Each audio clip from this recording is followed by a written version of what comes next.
Testing 1 2. Are we recording for today's episode of TowerCast podcast, episode 7? We doing the countdown? Are we doing the countdown? No. 5, 4, 3, 2, 1. There it is. We're here. How's it going? We're being saucy like Ryan Gosling today. We have a wonderful episode for you guys today. We're talking about a movie called Date Night. Yes, sir. We have the director, the makeup artist. Unfortunately, one of the actors couldn't be here, but hey, that's how it is always with us at TowerCast. How's it going, man? How have you been? Pretty good. It's John Castro here, the actor. Actor. Before we get started, let's give a shout out to the back of the room. We got Eric. Hey. De La O. Hey. And then we got the new, well, not new, but it's the first time here, Tanya. What? Tanya. And then we got Carlos, The the mastermind. man with the hat. And then Man Austin. with the hat. With the red. The other man with the hat. And then the special guest today. How's it going, Joshua. man? Joshua. How's it going? I'm the writer and director, and to my right over here, this is Adilene Villarreal. I am the makeup artist. Yes. Nice. So how have you guys been? I've never met you guys before, in person or in visual or viral, the phone, you know. It's been pretty good. It's been a long week. You know how it is. I feel you, man. Ugh, especially, I work a full-time job now, so it's just 10 hours every day, and then oof. You're in the gutter. Growing up. You're in there. You're in the trenches. I feel you, bro. Hey, so like honestly, I have a lot of questions because this is what number of film is this one in terms of the TowerCast? The Tower 20. Which number is this date night? It's Seven. 6. All right. Okay, 5, 6. Okay, It that's has to be 7. It was Edge of The Desire. episode, Yeah, but it's not a double. Flowers for the Young One of them Lady. was just a music video. 7. Oh, Yeah. lucky number 7 with the 7. Awesome, cool, man. We just need one more 7, and we got it. We won the lottery.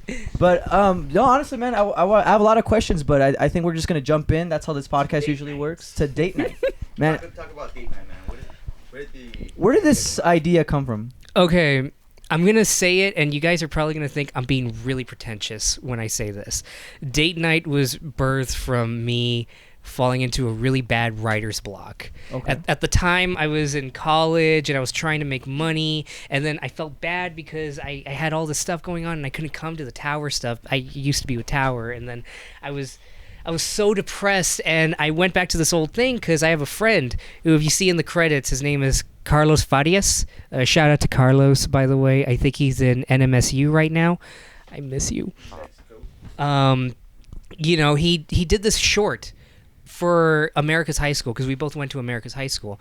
I graduated I think a year before him. So how did that friendship with your friend like formulate to where you are now, like with the films you're making now and stuff? Well, it's funny with Audie. We actually weren't like as close as we are now. I'll toss this to Audie. Our friendship was hate at first sight, honestly. Why? The reason for that was because Josh admitted to me that the reason why he hated me was only because to him I was so happy when we were like little itty bitty freshmen. This guy's got trust issues. Yeah, you're getting annoyed like, with somebody why- being happy? It was just like, why is she so happy all the time? Why is she always wearing a smile? There's something off. And then for me, just because he disliked me, I was like, all right, whatever. I don't like you either. And then we started to like really start working together on a movie I did for school. The Missing Kid. The Missing Kid, Really? that was a neo-noir zombie movie that I did for Ooh. the SISD Zombie Fest. Now it's the Horror Fest. Nice. And I wanted somebody to do like really good zombie effects, and I knew from friends that Audie did really good makeup, and honestly, we didn't win best makeup for the award, but I'm telling you right now, we were robbed. Really? You watch that stuff, the makeup on Date Night, Yeah. it doesn't even compare to like the gory stuff that Audie did. Really? Ugh. Yeah. Before that movie, had you work on other ones, or No. how'd you get so good at it then? I was actually self-taught on YouTube. I saw a Michelle Fan video where she did like a Barbie zombie and she used I think I latex. watched those. Yeah. Cool. And because of that, I got interested because since I got into The Walking Dead during high school, I wanted to be a zombie for Halloween. So that Nice. involved me having to learn with latex. And I learned that it required liquid latex with toilet paper. And that's how I create my wounds and everything like that, where I just ended up just doing it myself. That's creative. She's like, yeah, I've seen like the other episodes, like Carlos, you call Damien, the Leo to your Scorsese. If I were to compare Audie to anybody, she's like just my Greg Nicotero. She is amazing. Like everything that I've thrown at her and the movies that we've worked since, I always end up accidentally challenging you, but it's just... The bruises for date night was very interesting. Well, this movie's pretty, torturous, man. I gotta say, because the plot of this movie basically goes, and I guess, could I say spoilers on this? Is this okay? Spoilers? There's no reason for them to be watching this. If they're not having one, it's commentary on the film. So hopefully, if you are listening, you've seen the film. Go see it first, definitely, and then come here. Listen to Michael De La O, man. Yes, go watch the movie on YouTube, Date Night. It's actually a really, really fun, entertaining movie. But the thing good about ending. Yeah, really. No, honestly, man. Like the twists and turns, I was actually like enjoying. Because at first I thought date night. Oh, okay. Like I haven't seen it. When I first watched it, I was like, okay, it's gonna be like a nice little date movie. That's what we're intrigued. It starts off, man. That party scene. It's all like relaxed. The music's even like that. Like okay. That's something that Valerie like mentioned. Like when I reached out to my main actress, Valerie Corpus. Shout out to Valerie Corpus. She is an absolute gem of a person. Like seriously, we will never meet anybody so bright. She has a definitely, soul. man. I've worked with her. She's awesome. Isn't she amazing? And I reached out to her to like get like thoughts about everything, and I'll bring them up like as we go on. But that's her favorite. That's what she thinks is the most impressive thing in the whole movie. Just that opening shot. Yeah, it's actually kind of nice. I have a lot to compliment. Actually, the cinematography was really nice. The acting was pretty fun. Like you got some good people to like work off each other. It was cool.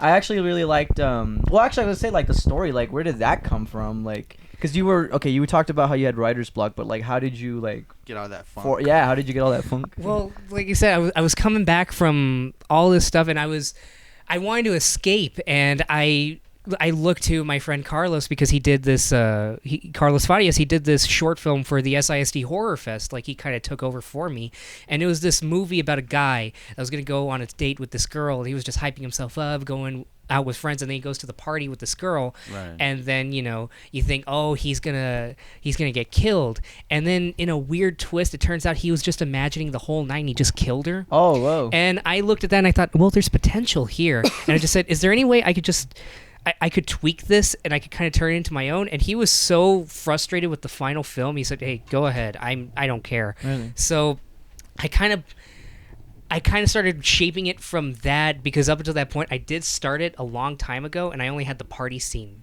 like written, right. And then I started going forward, and I started making it like this really torturous thing, because that's what it was like writer's block for me. In a sense, Eddie was me kind of falling out of writing and all that, and Natalie, the character, she very much represents like kind of the distractions and everything, kind of the temptations, and Jonathan coming in is just kind of, in a sense, Carlos kind of saving me with this, because really Carlos Farias, like the character Jonathan, I based almost entirely off of people that we knew in high school in our audio video class. Yeah, I felt that when I was watching it, like especially with the party scene. I was like, okay, like there's definitely like characters that like kind of fit into what your brain will attach it to. Like, oh, I know a friend like that. I know, yeah, like it was cool. It was really funny. Well, for the audience, so they can know what's going on inside your mind, who do you get your inspiration from? Like directors? Ooh. Don't say Kevin Smith, man. Well, I'll say this, he's one of them, but he's not the main one. Oh, okay. I think everybody kind of goes through like so many phases with so many different screenwriters, but the main screenwriters that have always influenced me are Quentin Tarantino, Rian Johnson. I'm sorry to anybody who hates The Last Jedi. Shane Black is huge inspiration. I love Shane Black. Yeah. And quite recently, I've been really getting into Brian Duffield. He's a name I don't know if many people know, but he's got like some movies coming out. His scripts, it's just like listening to somebody kind of telling a story, and that's what I like to. What's he made like before? Well, one movie I think it's a new movie coming out. It's got Kristen Stewart and what's his name? He was Weasel in Deadpool. I forget, but oh, cool. It's like something underwater. I'll have to look up the name later, but But yeah, he's got a movie that's going to be coming out soon that he's going to be directing for the first time called Vivian Doesn't Live Here Anymore. And I urge you guys, you ever get a chance, look up the script. It is the most nuts exorcism script I've ever read. Like, oof. Oh, shoot. But all those people, and one last inspiration is Dan Harmon. Dan Harmon he's the co-creator of he's the co-creator Rick and Morty, creator of Community. Oh yeah. And his advice on story structure has really influenced me. In fact, I had it with me and I left it in the truck, but I have a notebook that I carry around. And before I did date night, I was writing down each character in a story circle. Mm-hmm. And for those who don't know, the story circle, it's basically a really condensed version of the Joseph Campbell monomyth, the hero's journey. And it goes, you need, go, search, find, take, return, change. You establish the character. The need is like their need or want or what have you. The go is when they cross the threshold, because when you draw the circle, you draw it like a plus. Mm-hmm. The go is when they cross the safety threshold, and the search is kind of the trials. It's kind of like when Luke goes to Dagobah, or John McClane looking for answers. Mm-hmm. The find is when they find what they want, but it's not necessarily what they need, like in How to Train Your Dragon when Hiccup finally gets his dad's approval, but it's still really awkward. The take is when they just take action. That's when they really go more further. It's finally the final trek to Modor. And my friend, you're on fire, but keep going. Return is when they go back to where they were. Again, Frodo going back to the Shire, or John meeting up with his wife, and change. They've changed as people at the very end. And there you go, masterclass for screenwriting. Episode's over. I tried to do that with every character except for Valerie with Natalie, because Natalie, she's changes, psychotic. She's dead. Yeah. Spoilers, but she's already undergone everything. So with Eddie and Jonathan, it was kind of hard coming up with that, and I try to shape it around that. Really? I feel that story should revolve around characters and not vice versa. I feel you. That's actually really cool, man. Yeah. That's a good insight. What was the casting process like? Because now you have all those story elements, and what led you to cast these certain people in these roles? I'm telling you right now, almost every choice was an 11th hour thing. Valerie, as mentioned before, I wanted her from the very beginning. I wanted her from the very beginning because I met her at EPCC. Oh, really? And it was literally, I was in English class and I saw her, and I was writing a series. I have the whole season done, but I was writing the series at the time, and I saw her, and I thought she looked exactly how I envisioned one character. And I said to myself, like Ethan Hawke and Before Sunrise, I got to ask her something or it's going to haunt me for the rest of my life. Mm-hmm. Turned out she happened to be an actress, and I sent her Date Night, which was a really wild departure from the character I had her in mind for the show. Because the character in the show is just all sunshine. She's basically Audie. That's the best way I can say it. And we wasn't really sure. We weren't sure whether or not Valerie would make it in at the time, because Valerie, she was still in high school, and I think she was 17 at the time. I don't know. And at the time, we almost went with Paola Dubrul, who was she was in The Tram, and I've worked with Paola recently, and I love Paola, but it was still kind of trying to decide between the two, like, all right, who fits the character more? And they both sent in auditions. Right. I showed it to people, and everybody said, that's Valerie is Natalie. Cool. That's the one. That's interesting. With Jesus Hernandez, shout out to Jesus. Sorry, always. You couldn't make it. We literally had no idea who Eddie could be, because I always saw Eddie as being kind of a doughier guy. Mm. I saw him kind of like Neil Patrick Harris in Dr. Horrible. Okay. It's that kind of guy stumbles over his own words, and I was initially worried with Jesus because, no offense, he looks really, really attractive. But he sent in an audition, and just the mannerisms he was giving, my girlfriend Crystal, she said, oh, he's perfect. Really? That's the guy. And then with Jonathan was just somebody I kept fluxing around with. Like, I thought of another friend of mine who was in The Missing Kid, but we were having a falling out at the time, so I couldn't go with him. I thought of another guy, but he just couldn't do it. And then I thought of Carlos Farias, but he was taking care of stuff, and he didn't want to be an actor, even though I think he's pretty funny. And finally, it just kind of kicked around, well, what about Alfredo? And it was just like, he fits the character like a glove. He stole the show, I think. In my opinion, he really stole that show, because, like, Every time he was on screen, he was just like, "Yo, he's that best friend, like, yeah. Let me hook you up. Go get it." You know, like in a way, it's like almost his fault that all of this happened. You know what I mean? Yeah, He pushed his friend to do that, but little things that Alfredo and Jesus brought to the table, because their chemistry was something I didn't expect, but they fit together. They meshed pretty good. Right before we shot the party scene, you know, originally in the script it was something like, you know, they were just chilling at the very end. He's like, "Hey, you care about the sweater?" He's like, "Who cares about the sweater? My boy's getting in there, nice." And when we were talking, they wanted to do like a handshake, like a friend handshake, and that's when they came up with the "You be the girl this time." Like that. So at the very end, that was ad-lib night. Oof. So what was set like then? Was it always energetic? Was there? Set was very interesting. Yeah, like, very interesting. What was your experience on set? Because I remember like how like serious, like how like being silent when filming, and like if there's like even like you take a bite of a cookie and if it makes a sound, it's like. Who was getting mad? You? No, it was like no. I was still like trying to be in the moment, like with the actors, like all right, and I would hear everybody like, "Oh shit, oh there's a crunch, we gotta stop." No oh, I hear a YouTube video. Hold on, and it was just a lot on his his plate. plate. Stuff like that on set. I feel you, man. And especially early on in the stuff, like I think the first scenes that we shot were Alfredo's house and the party scene. And the party scene was really tough because we had all those extras in there. It's tough when you have extras, for sure. Especially with the opening shot. The opening shot wasn't even in the script.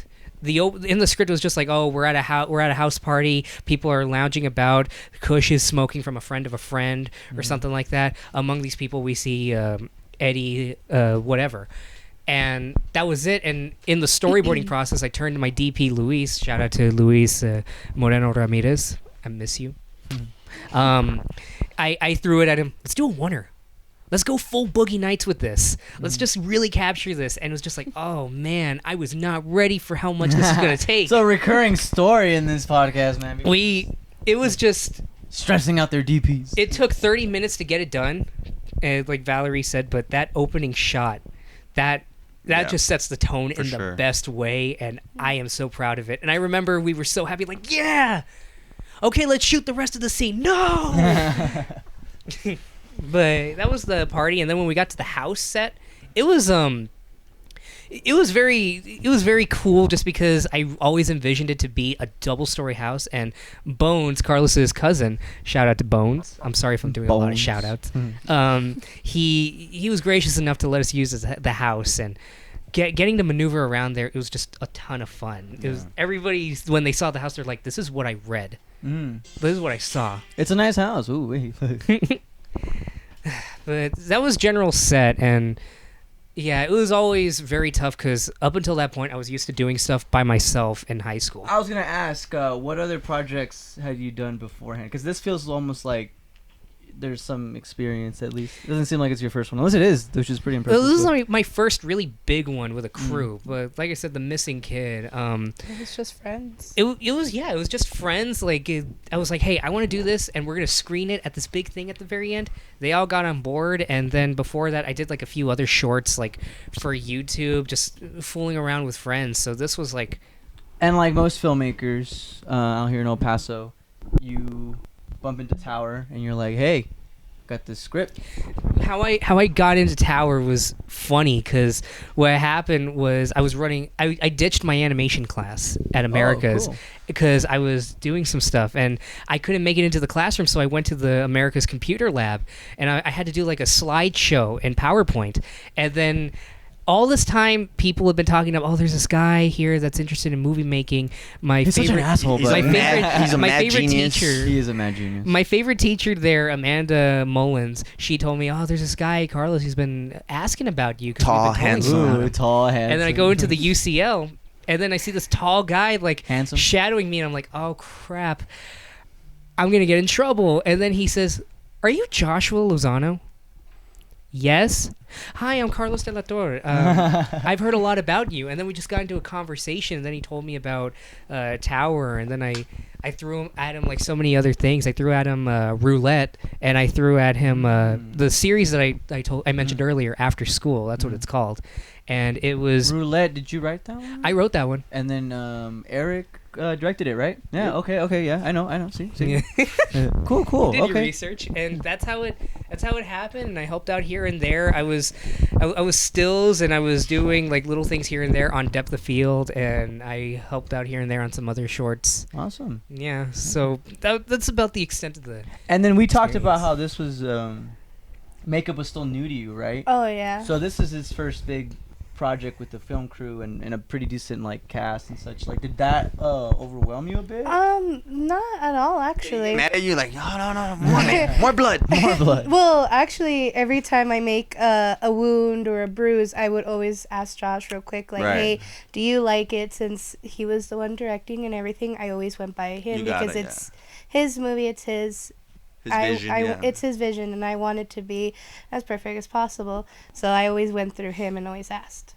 But even Audie coming in was almost like an 11th hour thing because we had we had a big delay in the middle of filming, and we were powering through, and Audie, I wanted her to come with, and the thing is, Sandra was originally the makeup artist and all that, but it was like a lot, she gets busy. And we were kind of worried, like, oh man, this is gonna be like a really big learning curve. Was there any hiccups with the makeup? Like, this guy. Actually, no. It was just I had never done bruising. I'm so used to doing the latex and all the blood and just adding red and black so it would look nice. That's all I was used to, but making bruises around it or just bruises in general, I never thought I could do it. Yeah. So I just figured, okay, what's in bruises? So I would look on Google. Okay, there's some purples, there's some greens and everything. I would look at it, and I would look at my palettes and palettes of palettes in my bag that I have to see what would fit. I remember I just grabbed one shade of purple and I put it on Jesus, and everyone was just amazed. And it I was worked? like, yeah, on and the it first worked. try? Like, Cool.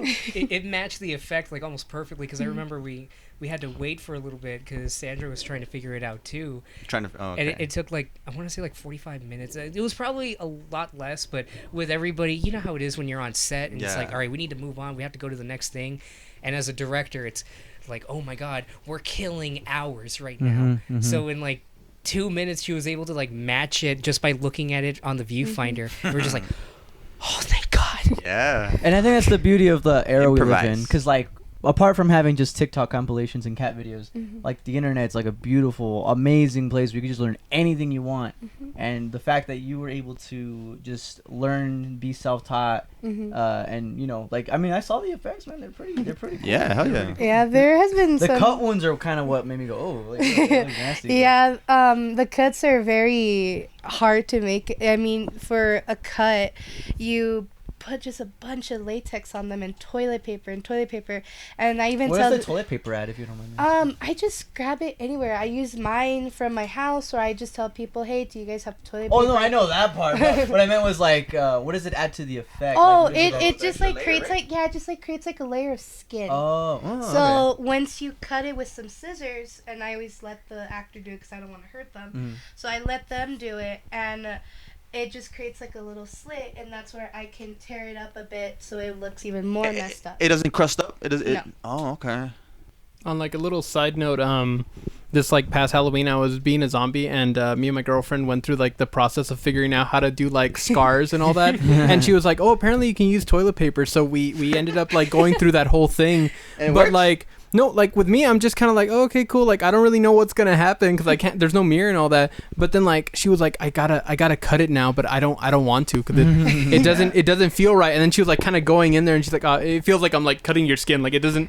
And apparently, like the final effect looked crazy good, but like the whole time she was just like terrified of like stabbing me because it's realistic. I mean, it's a good like technique. I never would have thought of that, but yeah, that's why every time I would do it, I would give the scissors to the actor because I'm like, you will feel it before I do, so it's best if you do it. Especially Alfredo. Oh yeah, I didn't want to hurt him. Like I don't want to hurt anybody on any type of set. I don't care who it is. I could be working with my worst enemy and I wouldn't even want to hurt them either. So I would rather they do the hard part, which is now just I the don't trust cutting. you. Now you're being too nice. I'm just kidding.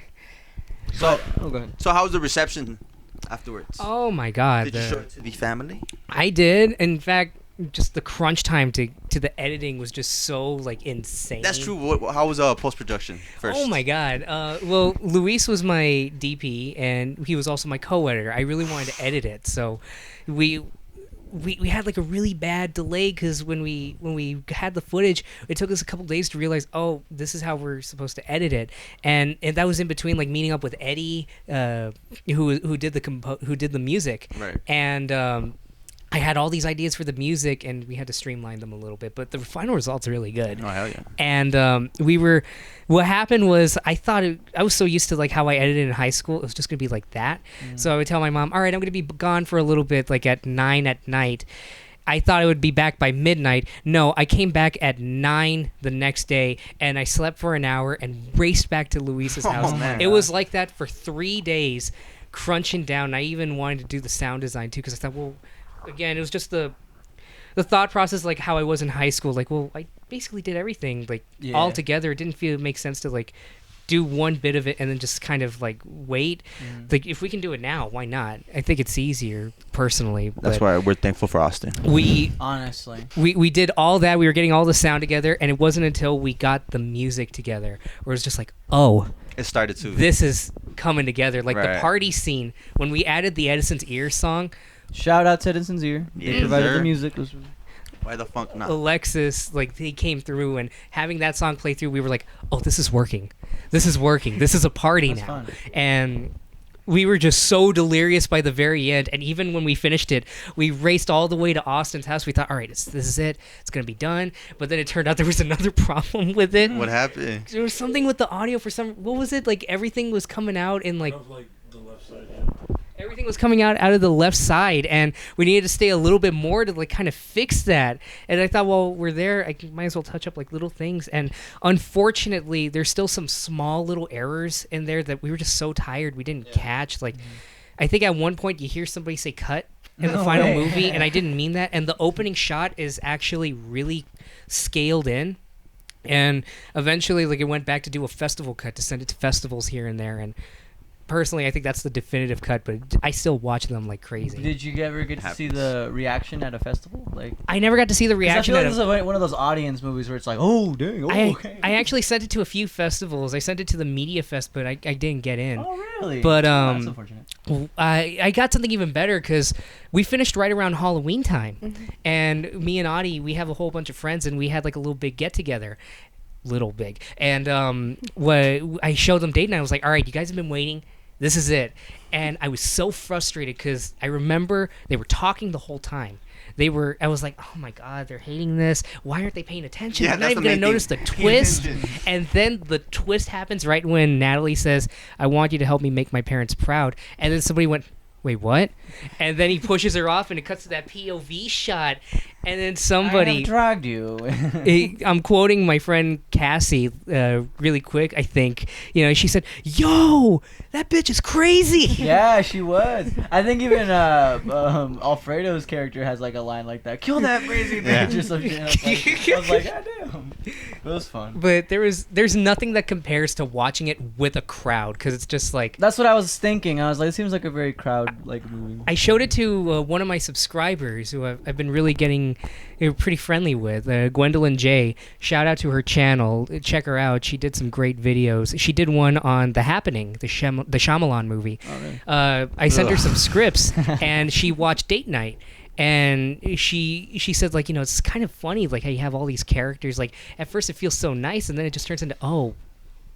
That's good, yeah. What was the most, like, challenging part about this production for the both of you? Just in general. Honestly, there would be times where, like, I would be layering the latex and the toilet paper when I would do my wounds at the time.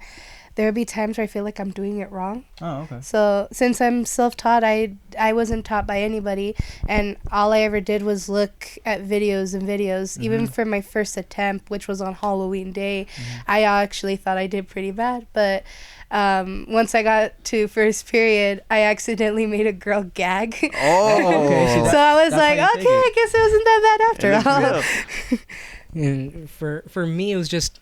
Again, the transition of going from stuff that you do by yourself and working with a crew, like, especially figuring out how to navigate with an assistant director. It's something I still struggle with. Mhm. Shout out to Adam Lopez. Well, in what ways?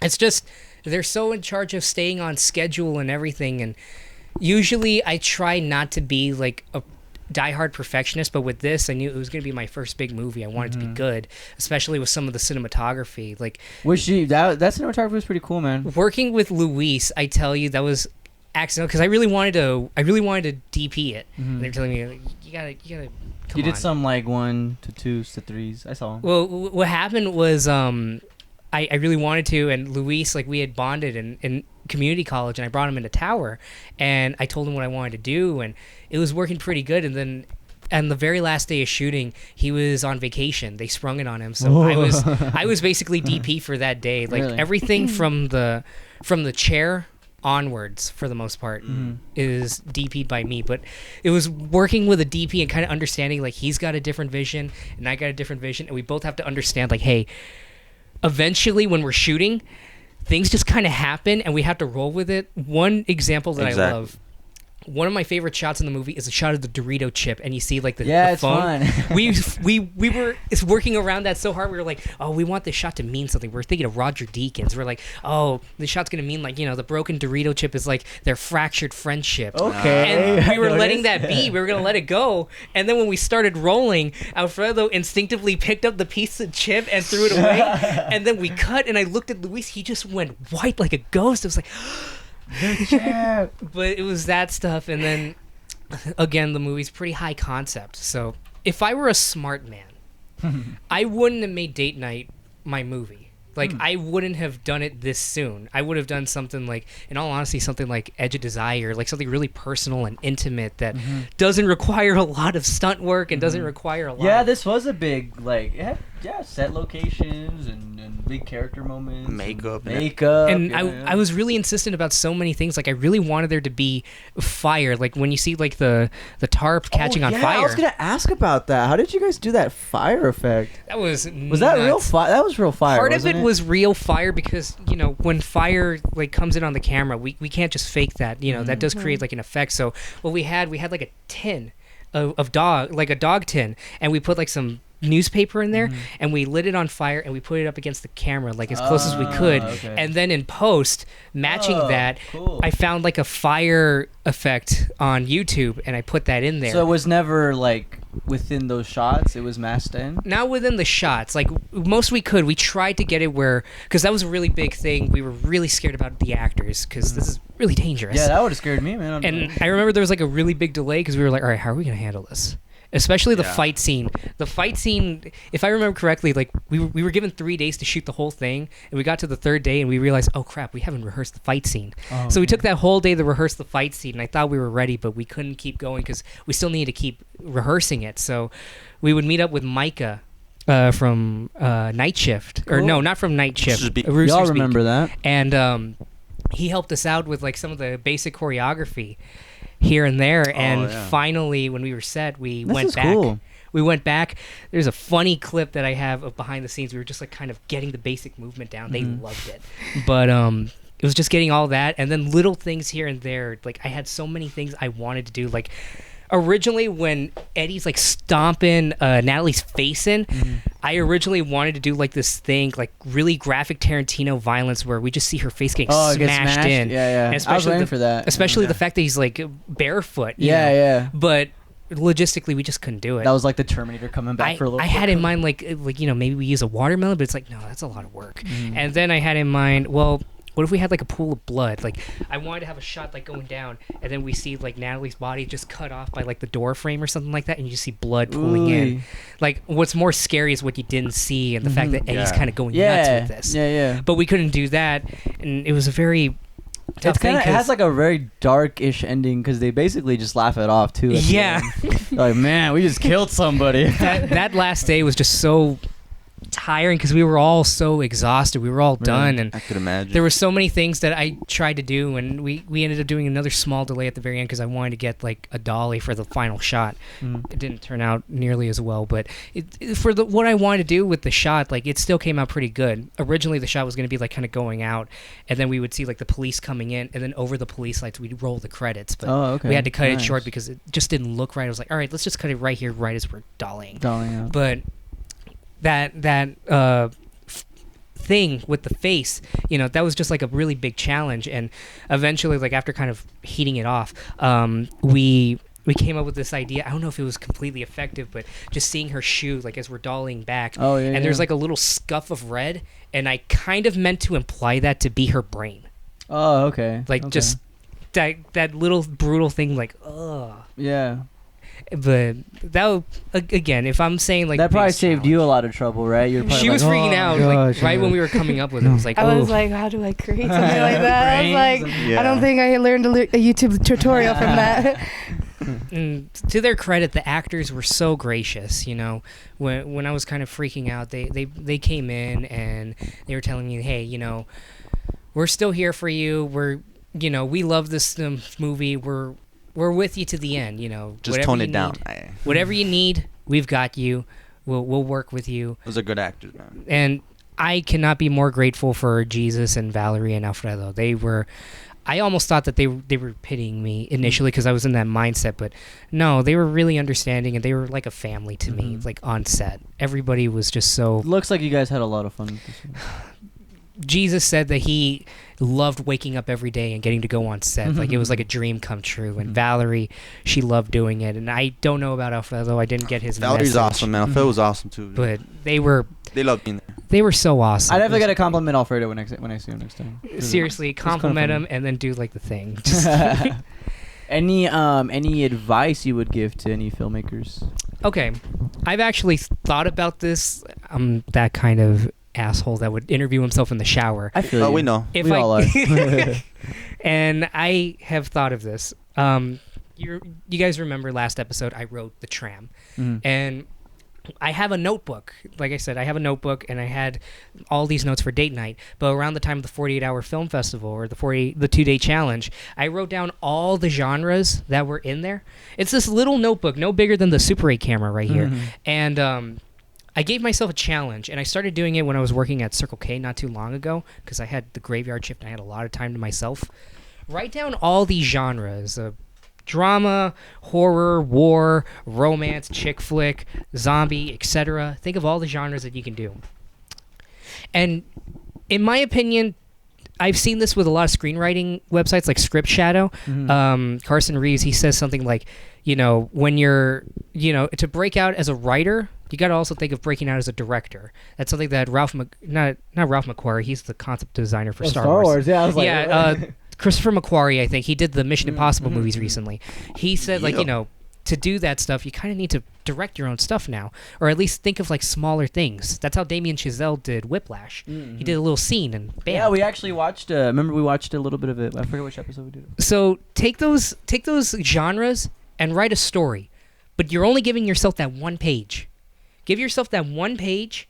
If you can tell it beginning, middle, and end, you'll probably have about 6 or 7 pages. Perfect for the time limit, perfect for you to kind of hone yourself. The challenge is just coming up with a beginning, middle, and end. Yeah. And if you're able to do that in that page, you're solid. If you have to go over, you screwed up. I have like 3 stories that I wrote on there, and I want to make them into shorts for my YouTube channel someday. So, which is JoshBoy64, right, on YouTube? Yes. Okay, no problem. Plug it in. Perfect plug-in right there. And then you can also check out Adi at Sun. Oh, Son Amy Fangirl. Sonama Fangirl? No, it's Son Amy Fangirl. That's your Twitter one, right? Yeah, that's my Twitter. That's a unique one. And then I like your Instagram one too. It's I'm_A_Patat_Queen24. Oh, Patate, right? Yeah, without the O? Patate, Potato yeah. without the O. And one more thing of advice I can give for writing, just read as many screenplays as you can, but also learn the rules first. For a long time, I ignored the screenwriter's Bible because I thought, I don't need the rules. I read Tarantino, I read Kaufman, but I didn't realize until way late, like, the reason why they're regarded as such great writers is because they know the rules and they know just how to break them where it's not an amateur. Right. Because I think it's a big problem that a lot of like upcoming filmmakers do, where they try and match a certain director or a certain writer that they like. You have so many movies that try to be Tarantino, try to be Scorsese, right down to this, you know. I agree. Over the top voiceover, inappropriate like freeze frames and everything. Foot fetish shot. Foot fetish shots. You know. So read as much of those, and then start picking up little things here and there. One example that I'm giving, I remember in The Tram, like I said, Shane Black is a huge inspiration of mine, and I remember writing The Tram, the very first draft. Like when Paola is saying, like, come on, get to Concordia now. I wrote in there, you know, exterior desert or something day. I think that was word for word. And I said, a nondescript desert land. I don't know. I'm not the director. It's hilarious when you're reading it, but it's like when you're shooting. Carlos said, you know, when you're shooting, you gotta at least give the directors like something to work with. That's almost like a... So it was like, all right, you can still be like kind of glib, but you know, you got to remember you're telling a story. If you do something like that, you can do it a couple of times, but when you overkill it, it can almost completely suck you out, where you're not thinking of it as a screenplay. You're just thinking of it as, oh, a friend of mine gave me something. So you and Carlos kind of like back and forth. Like... With that especially, he helped me shape it to like a more like manageable thing, and that's an example I like to give. Don't get too caught up with your idiosyncrasies or whatever. Just really iron it out. Be as short as you can. Almost write like you're composing a shot. Okay. Any advice for makeup artists? Google. That, and also, like I always thank Josh for always pushing me. So always push yourself. Honestly, Take risk. Like even if it's out of your comfort zone. Honestly, if it wasn't for a date night and everything like that, I wouldn't have never learned how to do bruises at all. I would have just stuck to the latex and all that. But because of that, it kept pushing me every time, so I ended up getting even more and more better. So. Yeah. Not just for Halloween. Oh, not just for Halloween. That's cool. So we're gonna segue into some questions now. Ooh, the trivia. Some more. Actually, not trivia. I think I'll do trivia next week. We'll try to see if we could do both. Oh no, questions from the audience. Questions from the audience. So I have some here. I wrote them down on my notebooks because I don't want to pull out my phone. No pressure, but you gotta get more than 3 on that. Here we go. Here's the first question. Who are your top 3 directors and why? I've said that Quentin Tarantino is like a big inspiration writing. But here's the main ones. Dude. The main ones: Steven Spielberg, Rian Johnson, and Sam Raimi. Really? Steven Spielberg, I actually used to not really like think of him. Get out of here! Really? It might sound weird, but it's just like, you know, he's the big guy. You know, he makes me cry. He's the one you think of when you think of movies, but it's almost like every angle. I never thought of that, but then I saw a wonderful video by Every Frame of Painting, who did the Spielberg Every Frame of Painting, and it really opened my eyes with cinematography. It took that for you to open. Okay. It was that, and then I saw the wonderful HBO documentary Spielberg, and I've seen it. Yeah, that just opened me up, and I was like, oh, even in these HBO? Even in these big blockbuster movies, there's so much of him just in every frame, and it's like I can't help but admire that. He's made stinkers, and then obviously he's made classical. Even hits, the stinkers are still like very stunning. War of the Worlds, no one talks about it. That's a cool movie. I like it. Yeah, for it being a blockbuster, it's like shot really cool. Yeah, that shot where it's like the effects are a little outdated a bit, just a tiny bit, but like where they're like pulling out from the freeway and then that's cool, man. That's okay. And then Rian Johnson, for me, Brick, his first feature-length movie. I just watched Brick recently. It's such a good movie. It's really isn't good. It? Yeah, it's really good. And the fact that it was so cheap, but at the same time, it adds to it. It kind of shows like, well, anybody can really do it. Yeah, he's that kind of guy. More so, like Robert Rodriguez shows like you can do anything. You can with push nothing, yourself to the extreme to do it. Yeah. Brick shows like even with those limitations, you can still craft something like really mind-bending. And the editing in a Rian Johnson's movie, it's so tight, so compact. Even like all of his movies, they're so tightly edited, and that movie really taught me to think like an editor. Just think with inserts, with close-ups, all that stuff, and his techniques, the way he like the slow-mo scene in The Last Jedi, where slow-mo scene, little things like that. How he utilizes close-ups in like Looper and Brick, I love Looper. in Knives Out, the movie that just came out. How he has cutaways and how it just kind of adds to the mood. It's just so perfect. And Sam Raimi, I like to think, kind of taught me to just go nuts. Like, you can do you can do so much with anything. Sam Raimi, he can do stuff like Evil Dead, but he can also do stuff like Spider-Man, but he can also do stuff like A Simple Plan, which Where I is argue he, man? he's coming back. I miss him. He's coming back soon with a movie. I don't know what, but it's coming back soon. Yeah. And he's able to do all this stuff, and yet it's still him, but not distractingly him. Right. Like, I think with Oz the Great and Powerful was like, it was so. It was so. Even then, it's... I think they got him stuck on blockbusters because Spider-Man. I'm not pointing any names or naming but just the fact that he's able to do all that and yet juggle tone. Which he does it like amazingly. Like I love the scene in the first Spider-Man movie when they're at Thanksgiving table. And it's like really tense because Green Goblin just got out of that fight. They both just got they're sitting right across from each other. Aunt May's trying to keep it all lively, and then you got the relationship. Like that guy's really cool. I love Sam Raimi. Yeah. Oh, but yeah, Steven Spielberg, Rian Johnson, Sam Raimi. In that order? In that order. Really? Does anyone want to answer that question in the room? Anybody? No, Carlos. Okay, so the second question I had was any advice for inspiring artists, but we already covered that. Okay, here's the third one. Now this is for I'm sure Carlos and Austin might want to chime in for this one. But if you could change one thing from filmmaking in El Paso, what would it be? Question mark. We'll go to I'm Josh not sure first. why I We'll go said to Josh first, and then we'll go to the Mad Genius. I'd say go to somebody else because I've thought about it, but it's just so hard to nail it down. Do you want to? I have nothing but good things to say about Carlos, the Mad Genius, has to have something. For making a film in El Paso? Oh, something change. What's a big change that you wanna? Something you want to push forward. Yeah, it doesn't have to be bad. It could be like. No, I mean, I think hitting it on the nose is pretty hard, but maybe just more flexibility to let filmmakers film. Yeah. You know, if anything, point. on the small scale, let indie filmmakers do some stuff around town. Get more creative with what they're doing. Because there are limitations to what you can and can't do in public and private locations.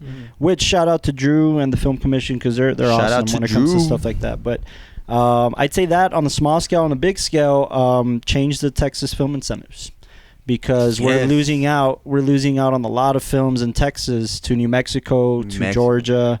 Even in LA, they're not shooting a lot of stuff. You know, so they're going to these cheaper film incentive places, and El Paso is losing out to Las Cruces because you know. And just to kind of like emphasize that, I know historically, when you watch like a lot of old westerns and you see those like big mountain monuments like in the background, like that Monument Valley. I think that's in like Arizona, right? That's Arizona. And it's crazy how many western films say like, oh, we're in New Mexico, we're in Texas, we're you know. They say they're in these different places, but it all goes back and it's filmed there because it's such like an iconic place, and it's something that like, at least for me, I feel that we've grown up with like so much different like films and media and all that we've thought, oh man, it'd be great if I could shoot a film in LA at this spot, or I could go to New York and do that. But I think Tarantino references El Paso all the time. Yeah, in his films, you know, and it's funny because we were just talking to Drew about this and we're losing out to the film incentives like almost on a week-to-week basis. We get a bid to get a big film out here, and then they slip the rug from under Texas filmmakers, and they're like, hey, let's make it in New Mexico. It'd be cool if we had Drew on the podcast. Yeah. We will. I'm sure. Drew, we'll get Drew on this soon. But I think there's got to be a greater sense from like the El Paso community to just like really show pride in their film and for the locations and all that, because I feel like we have our own iconic spots, you know. That's what I was gonna say. Is like I tell everybody that El Paso is this big studio lot because we have everything. We have a city, we have a desert, we have mountains, we have mountain ranges, we have trees, we have everything. You know, and a couple trees. Yeah, no, I mean you go out to the rural areas and you hit like the pecan farms and stuff like that, and you have some cool areas. Yeah, it's crazy. I mean, you know, drone spots, dude. All the times that we've worked on either like music videos or we've worked on, I've seen all the Tower 20 and like the different places that you guys find and all that. It just shows like we have all those iconic spots that can really be highlighted in film, but because we're so used to watching it and thinking like, oh, that's in LA, that's in New York. Yeah, we don't think you know we can make those kind of films. This is the last thing I'll say on this, but I was talking to a filmmaker friend of ours who's his name's Anthony Salgado. Shout out to Anthony. Shout out to Anthony too. And I was talking to him. We're having this conversation where we really think that filmmakers in El Paso sometimes they get very territorial and they get very competitive. More. And yeah, it's kind of both. And we feel, you know, me and Anthony were saying that if filmmakers in El Paso would just unite so that we can show the big picture to other people, that we can say El Paso filmmakers are doing it together. And we're this one big, you know, collective of Listen filmmakers. to this Politics podcast, man. Like this guy brought up Paola, and the fact that we have like these like. We know these names. Yeah. Like, these are our not celebrities, but these are our actors. Yeah, these exactly. are our people that we use.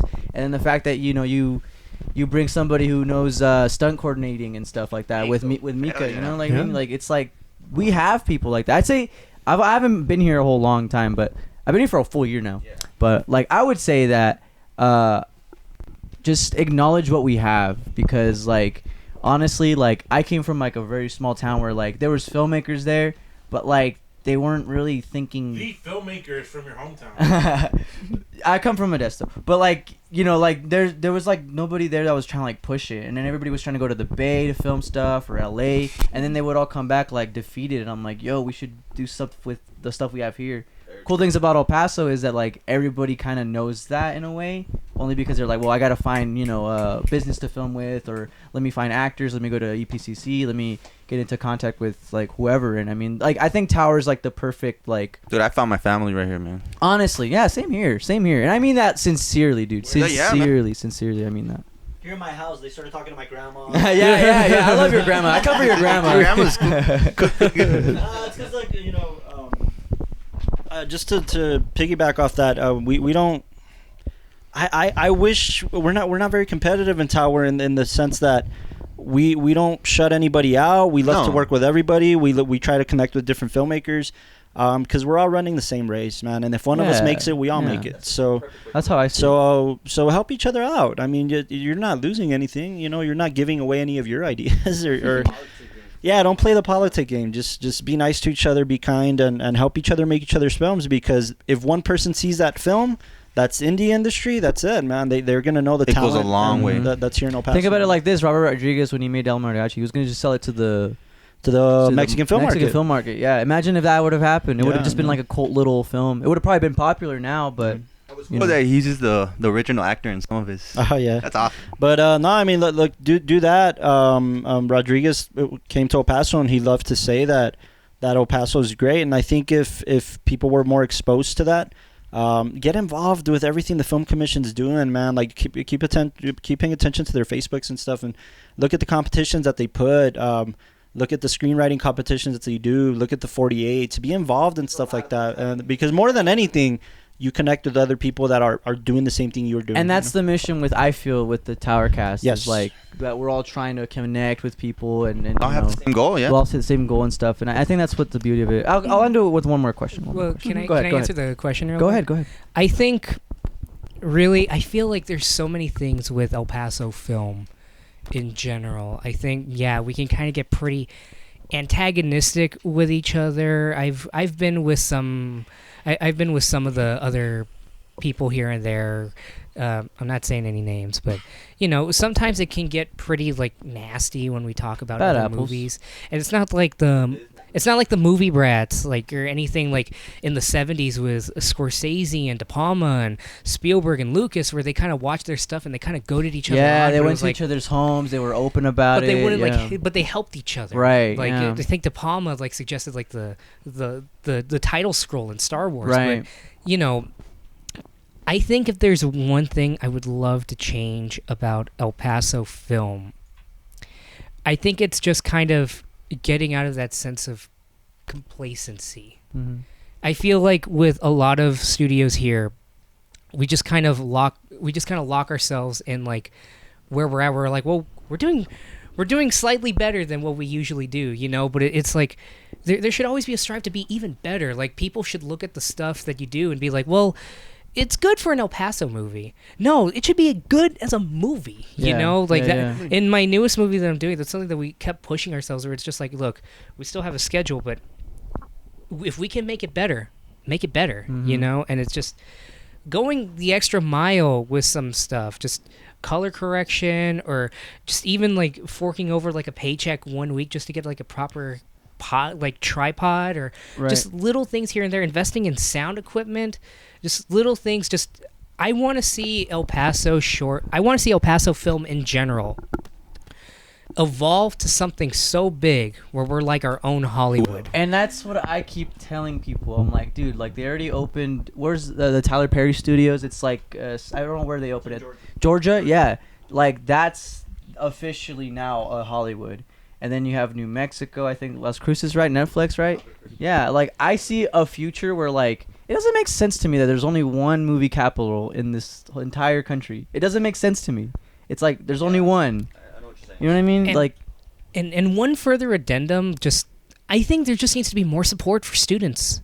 Just in kind of starting that here and there, just in the Socorro Independent School District, as far as I knew, they were the ones that really had like a good audio-video program. But even then, they kind of limited with just like, when I was at Americas, they only let us do like Blazer Action News, which was like a little news thing. Right. And little things not in a mean way, but for them. Yeah, for them, and little things that you can do to like kind of exercise that creativity, but just be like little things like, hey, you want to be a filmmaker? You're in a class about filmmaking.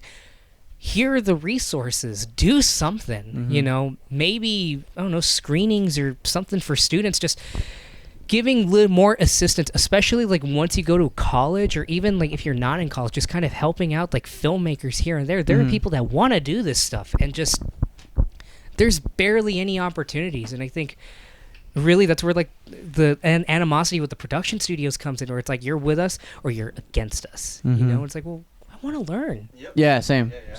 I'll give this one last question. Let's do the short answers just to have everybody give a chance. No. You're good. If you could give advice to your younger self who may have been more inexperienced, what would it be? Not even In filmmaking. Honestly, for me, it would be getting out of my comfort zone, because every time I'm in my comfort zone, I don't want to explore a new talent, a new hobby, a new anything, because I'm like, I'm good at this, I'll leave it at that. Where Josh, he tends to push the envelope for me, and he gets me out of my own comfort zone. You need that. And it made me realize that I can do what he needs, and also what I feel like I can do. Right? If I were to give any advice to myself, I think it would be something similar. Like when you're directing, just kind of, you have to be confident. When I was doing date night, I was at 200 pounds, and I had a really hard time looking people in the eye and directing and everything, which it's not good. It's not easy having an introverted director. Right. Not everybody can be like Charlie Kaufman and turn out brilliant. I had to learn on my newest movie, just, I have to show up on set. I have to feel like I know what I'm doing, and I have to be just blunt about it. I got so afraid of hurting people's feelings and everything, but at the end of the day, it's all in the service for art. Biggest advice I would give my younger self, just be confident and just walk straight and shed some weight. But, Definitely. Anybody else? I would say as an actor, take risks. If you don't take risk, you're never gonna get out of your comfort zone. The first thing of being comfortable is being uncomfortable. So as an actor, you gotta take risk for sure. Bar.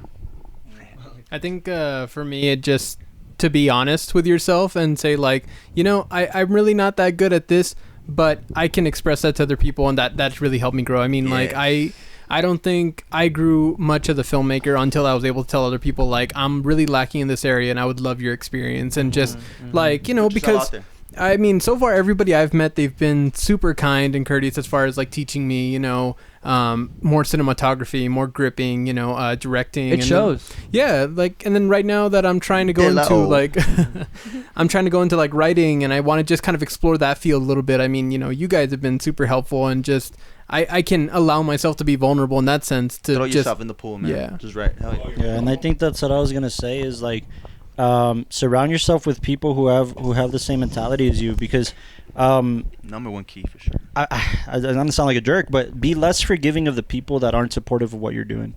Like separate yourself from that, because you start making excuses for the friends that are like, dude, that's like, how are you gonna make a career out of that? Or how are you gonna, and it starts turning you off to things, and be less forgiving. Surround yourself with people who want the same things and are dreamers and are chasing after what they really want to do. Because otherwise, how this negativity is gonna follow you, man. You have negative people on set, or you have negative people in meetings, and it's just gonna it really messes with you, man. It really messes with you. So I would say don't let that stuff get to you ever, ever, ever. There's gonna be haters. There's always gonna be haters, and there's always gonna be somebody who tells Accept them.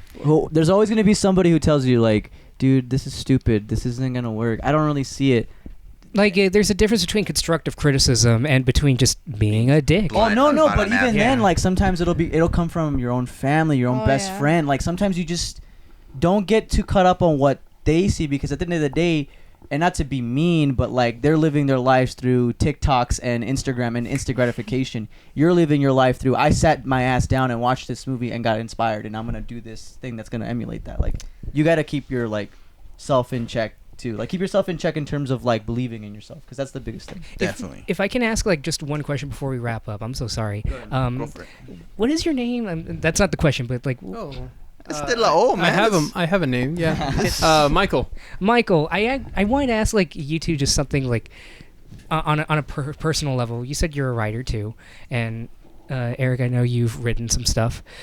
I want to get this perspective because for me, I have an entirely different perspective on it since I started acting too. But what would you say like is more emotionally draining, like writing something or just like acting out that emotion? Because I wouldn't know how to answer that because I'm not really a writer, man. I depend on these guys. I'm more of an actor, but I would say the acting's more stressful. You with the writing. I mean, from like early experience that like, I mean, I'm just kind of getting started with everything. I mean, writing, at least to me, and the philosophy that I follow to like, you know, make my writing better is just I surround myself with things that I feel like I can get inspired by, and I don't write in the sense of like there's a deadline or there's a timeline.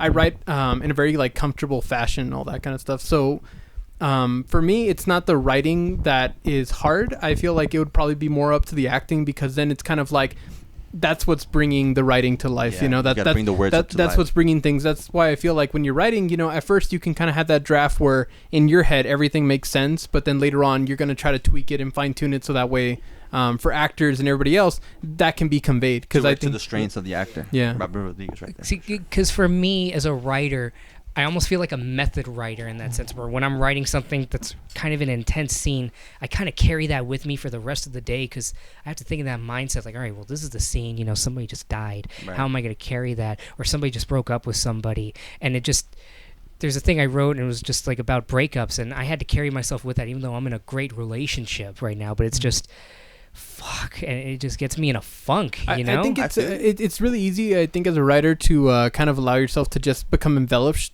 in everything that you're trying to do and every emotion that you're trying to get across, because you care so much about other people having that same like intensity and emotion when they watch your film, that you're just kind of like, I want to make sure that all the time spent of people watching, looking at what I created, that all comes across. I mean, I think the worst part for a writer is to have like somebody watch your film and then kind of say like, what was that about? You know, like, like that would hurt you so much, because you feel like I've enveloped, like I've put myself through all this time to try to get things done, and then, you know, people just kind of like, you know. But I think those kind of moments help you improve as a writer, allowing yourself to just become inspired and just writing things down. And I mean, I think what's true for all practices, not just filmmaking, is trial and error. You know, just kind of going at it, and if it works, it works, and if it doesn't work, it doesn't work, and finding what really suits you best. Like for me, just giving myself like with the current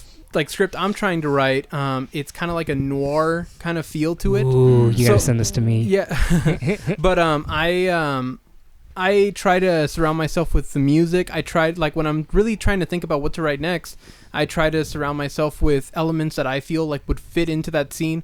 And I don't just go and say like, okay, I got to get this done. Let me write down the characters' names, the cast names, and all that kind of stuff, and every line of dialogue. I'm like, let me really let this kind of feel out. If I really feel like something happened that I'm like, whoa, that would be perfect for it, then like I have my notebook. Like I write things down, I jot things down, so that way I can really feel like what's coming out is what I want to come out, and I'm not going to force myself into any type of like time structure and all that. But that's just me. But I mean, other people have their own methods of kind of like getting that creativity out, you know. Yeah. Man, Ooh, de la- this heat. Yeah, I didn't know you Everyone's that got well, man. heat Now I know tonight. you. That's good, man. I just love love that. That was talking good. about That's writing. And now I go back to managing audio level. No, man, that was good. That was great. But I think that about wraps it up, you guys. That was actually a really cool episode. I got to do one plug in Go ahead. for my brother's birthday. Go check out his Facebook, Humberto Castro. He's got a new short film called Howard. Check it out. Woo! Howard. Shout out. Happy birthday to everybody out there. Keep writing your Studio on the scripts. 15, everybody. Don't stress out too much. We love you. We believe in you. And I think that about wraps it up, you guys. Anything else you guys want to plug in? Anything else? plug-ins? Anything Yes. else? No. Subscribe to my channel, JoshBoy64. Joshboy. To any subscribers that are watching, I promise the Game of Thrones video is going to be coming. Hopefully, You better plug us around- in that YouTube channel. Hopefully around the time of the new year. Hopefully, but there's a lot of stuff coming. Subscribe to Tower Podcast. Be sure to watch Date Night and keep a lookout for our newest episodes every Tuesday at 6 p.m. Check out the 8th episode for next week. And I'm Juan Paul Flores. This is John Eric Castro. And this was TowerCast. Stay tuned.